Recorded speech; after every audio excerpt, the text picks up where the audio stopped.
Radio Classique, l'invité de l'économie. 7h20, l'invité de l'économie de Radio Classique ce matin, le président de la Compagnie des Alpes. Bonjour Dominique Marcel. Bonjour. La Compagnie des Alpes, premier opérateur de domaines skiables d'Europe et même du monde. Vous êtes le seul opérateur en fait mondial à ce niveau. Tignes, Val d'Isère, les Arcs, tout ça c'est vous. Vous gérez aussi le parc Astérix, le musée Grévin et le Futuroscope. On va parler d'abord du ski évidemment. La saison de Noël va démarrer. Est-ce qu'il y a de la neige dans les Alpes ou pas ? Il y a de la neige. Pas beaucoup. Il y en a peut-être moins que d'habitude, mais il y en a.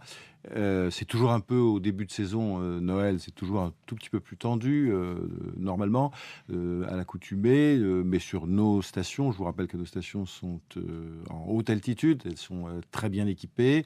Et nos domaines, l'essentiel, la plupart de nos domaines seront ouverts normalement.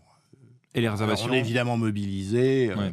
il faut tenir compte de ce contexte, mais enfin, nous sommes prêts. Il fait quand même très chaud, 14 degrés cet après-midi à Paris. Alors, ce sera pas évidemment la même chose à Grenoble, mais c'est assez exceptionnel. C'est assez exceptionnel. C'est déjà arrivé.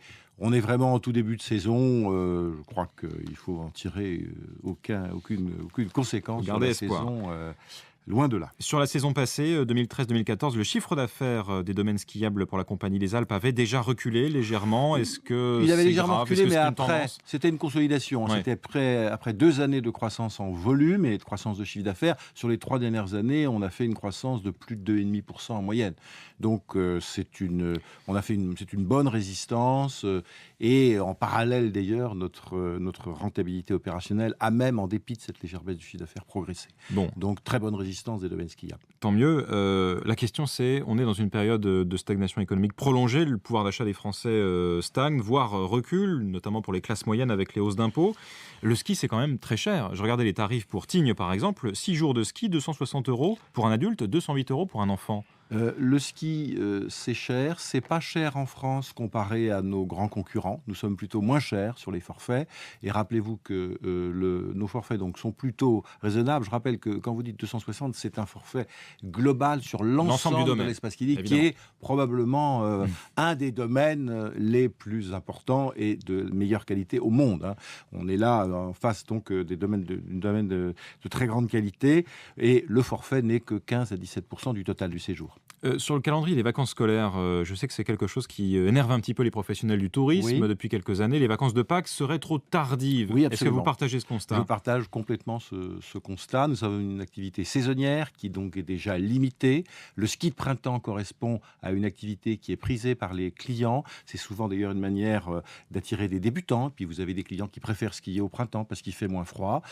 Ça prolonge la saison Voilà, ils pourront jusqu'à skier à Noël. Il faut fin avril, aussi chaud début qu'au mai. printemps. Et je pense qu'en effet, il faut travailler sur ce calendrier scolaire et l'avancer un peu, car une activité qui est saisonnière, il faut essayer que la saison soit la plus longue possible. Mais vous en discutez avec le gouvernement, il y a une ouverture ? Oui, nous avons des discussions et au sein de nos différentes instances, et c'est pour nous un point très important. Dominique Marcel, je le disais, la Compagnie des Alpes marche sur 2 jambes. Il y a le ski, vous êtes leader mondial. Il y a aussi donc les parcs de loisirs, Astérix, musée Grévin, Futuroscope notamment.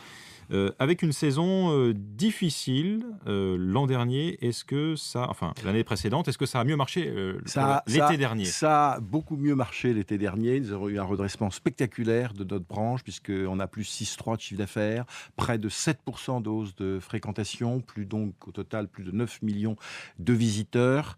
Donc, dans le contexte économique difficile, avec les 3 points de TVA que nous avons pris sur les 2 secteurs d'ailleurs, dans un contexte météo qui n'était pas non plus très bon cet été. L'été a été plutôt frais et pluvieux. C'est une très belle performance. Songez que notre marge opérationnelle, notre marge de BO s'améliore de 560 points de base et nous rapproche maintenant des meilleurs de la profession. Et cette évolution conjuguée à la bonne résistance des domaines skiables fait que nous avons aujourd'hui globalement des résultats très satisfaisants, progression de notre marge opérationnelle, résultat net à plus de 25 millions, génération de cash flow significative. Tout Donc, ça va sur rassurer tous les les fronts, financiers, je n'en doute pas. Nous sommes très satisfaits. Comment expliquer cette augmentation spectaculaire de la fréquentation ? Est-ce que c'est aussi parce que les Français, finalement, sont restés en France pour leurs vacances, à défaut de pouvoir avoir les moyens de partir à l'étranger ? Je ne suis pas sûr qu'il y ait une évolution particulière cette année. Je pense que nous avons fait un travail important un travail au niveau de notre organisation qui est plus souple, un travail au niveau d'une politique commerciale plus active, c'est-à-dire que justement, dans un contexte de crise économique, il faut trouver le bon tarif, la bonne offre au bon moment, c'est-à-dire quasiment la changer en temps réel, le bon public, le bon événement.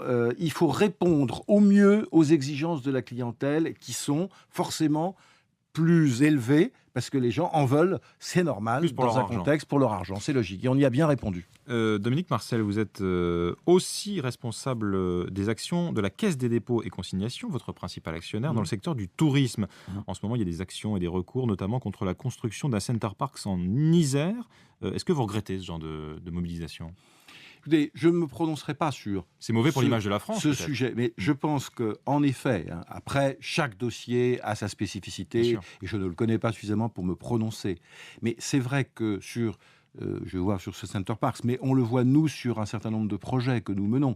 Il y a souvent des recours. Il y a des recours, il y a surtout beaucoup trop de temps pour purger ces recours.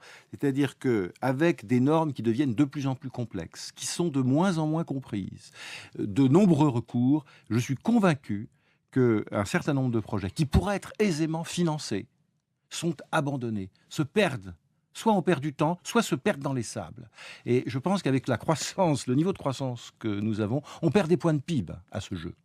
Donc le tourisme, c'est un secteur sous-exploité aujourd'hui en France ? Je pense que le tourisme, non pas, il n'est pas sous-exploité, c'est une force de la France, mais je pense que si on veut rester compétitif, et ça n'est pas facile, il faut que nous continuions d'investir, non seulement que nous continuions, mais que nous augmentions nos investissements, car une des faiblesses de la France, qui explique qu'elle perd des parts de marché, assez significatives au cours de ces dernières années par rapport à ses principaux concurrents. Donc nous sommes forts, mais nous avons des faiblesses. C'est le sous-investissement dans le secteur du tourisme. C'est incontestable. Dominique Marcel, président de la Compagnie des Alpes, invité de l'économie ce matin de Radio Classique. Avec Wendel.